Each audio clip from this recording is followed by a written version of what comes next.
Hello and welcome to Books by Boyce. I'm getting my act together.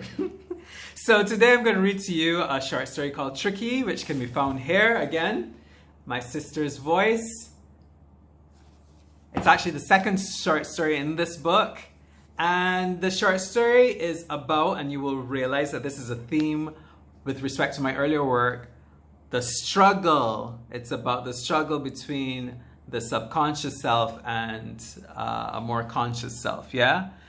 So let me just get into it. Part 1 of Tricky. I hate to say a bullet in, was what was said before I could brace myself to hear it. Men in yellow hard hats behind a wire fence. Some crouched, a few sat on the table, part of white picnic benches. Others stood, as if they'd been tossed into the camouflaging sea almond leaf shadows. I looked down from the Harbour View sign at the still steaming repaved road. My shoe soles stick to the surface, and I imagine it is a pitched lake in which I would become some preserved, extinct animal.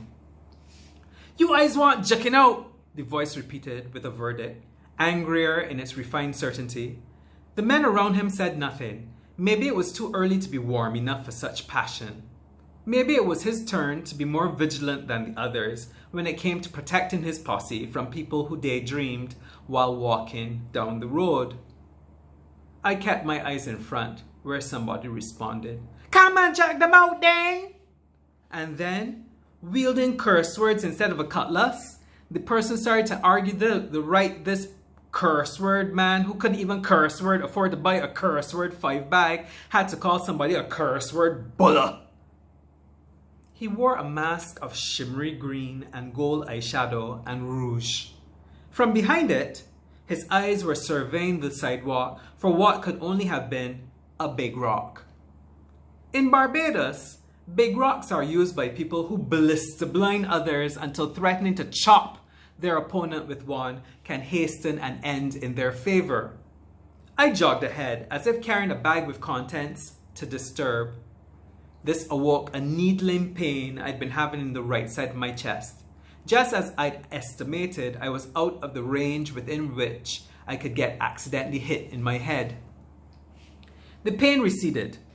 The men had vanished.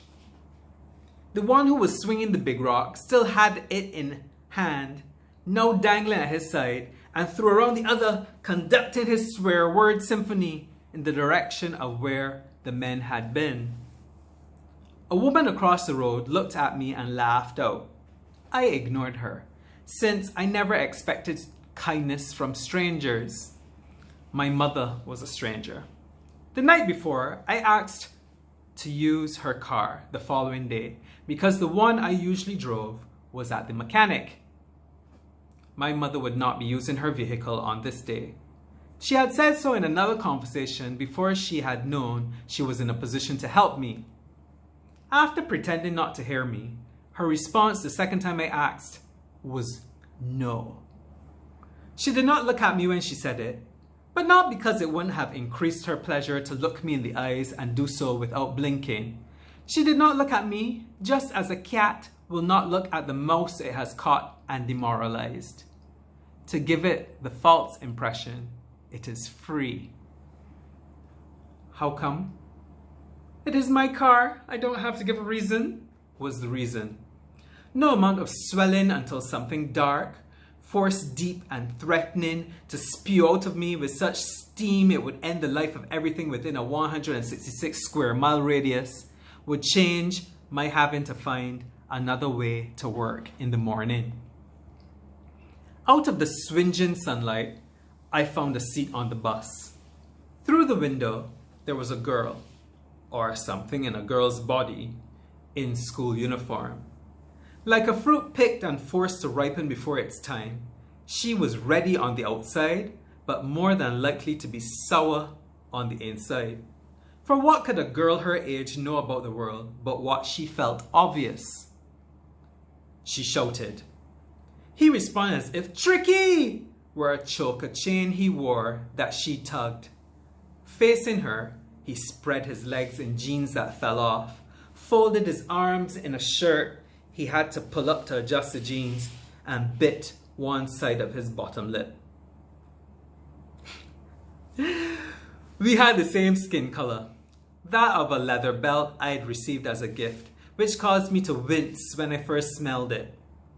It was a color that, although brown, was called red, and often followed by man to create a new name van men, minibus drivers and conductors like Tricky, would call out to try to get my $1.50. In all other visible ways, he was my opposite. My hair was just long enough to lie flat. His hair, plaited in rows, resembled kernels on a roasted corn.